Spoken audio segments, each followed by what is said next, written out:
ಅವರು ಸುರ್ಪುರದಿಂದ 4ನೇ ಬಾರಿ ಶಾಸಕರಾಗಿ ಆಯ್ಕೆಯಾಗಿ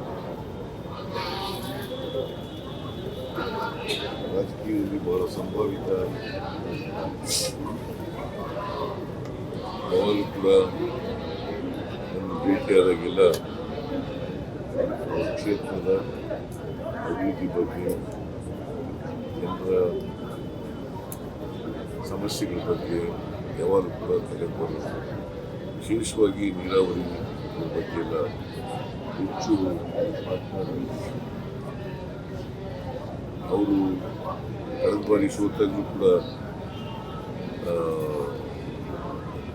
ಜನರನ್ನು ಅವರು ಓದಿದ್ದೀನಿ ಅಂತೇಳಿ ಯಾವತ್ತೂ ಕೂಡ ಜನರನ್ನು ಬಿಟ್ಟಿದ್ದಾರೆ. ಸೊ ಅಂಥ ಒಬ್ಬ ಜನಪರವಾದಂಥ ಕಾಳಜಿ ಇದ್ದಂಥ ರಾಜಕಾರಣಿ ನಮ್ಮನ್ನು ಇತ್ತೀಚೆಗೆ ತಾನೇ ಚೇರ್ಮನ್ ಮಾಡಿದ್ದವರು ವೇರ್ ಹೌಸಿಂಗ್ ಕಾರ್ಪೊರೇಷನ್ ಚೇರ್ಮನ್ ಮಾಡಿದ್ರು. ಇವರು ಈಗ ಒಂದು 2-3 ದಿನಗಳ ಹಿಂದೆ ಚಾರ್ಜ್ ತಗೊಂಡಿದ್ರು. ಅವರು ಪಾಪ ಅದು ವೇರ್ ಹೌಸಿಂಗ್ ಕಾರ್ಪೊರೇಷನ್ ಚೇರ್ಮನ್ ಆಗಿ ಕೆಲಸ ಮಾಡಿದ್ದಾರೆ.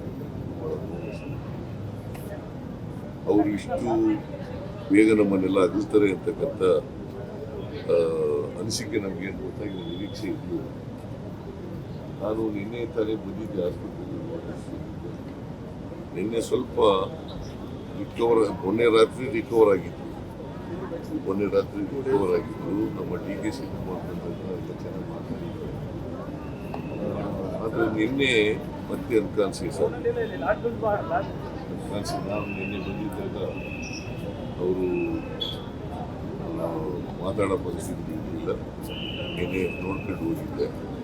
ಆದರೆ ಇಷ್ಟು ಬೇಗನೆ ಸಾಯ್ತಾರೆ ಅಂತೇಳಿ ಆಗ್ಬೋದು ಅಂತಕ್ಕಂಥ ನಿರೀಕ್ಷೆ ಇತ್ತು. ಆದರೆ ದುರದೃಷ್ಟವಶಾತ್ ಅವರ ಆತ್ಮಕ್ಕೆ ಚಿರಶಾಂತಿ ಕೊಡಲಿ ಅಂತೇಳಿ ನಾನು ಪ್ರಾರ್ಥನೆ ಮಾಡ್ತೇನೆ. ಅವರ ಕುಟುಂಬವರಿಗೆ ಅವರ ಸಾವು ದುಃಖಪಡಿಸ್ತಕ್ಕಂಥ ಶಕ್ತಿ ಕೊಡಲಿ ಅಂತೇಳಿ ಪ್ರಾರ್ಥನೆ. ನಿಧನ ಹಿನ್ನೆಲೆಯಲ್ಲಿ ನಾಳೆ ಸೆಷನ್ ಏನಾದರೂ ಮುಂದೂಡ್ತೀರಾ ಸರ್? ಈಗ ಸಿಟ್ಟಿಂಗ್ ಮೆಂಬರ್ ಆಗಿರೋದ್ರಿಂದ ನಾಳೆ ಮುಂದೂಡ್ತೀವಿ. ಬೇಕಾಗುತ್ತೆ ಅನ್ನೋದು ಸಂಪ್ರದಾಯ.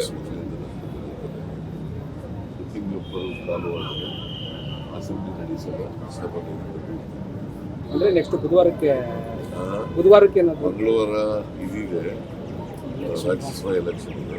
ಗುರುವಾರ ಬಜೆಟ್ ಚರ್ಚೆ ಮೇಲೆ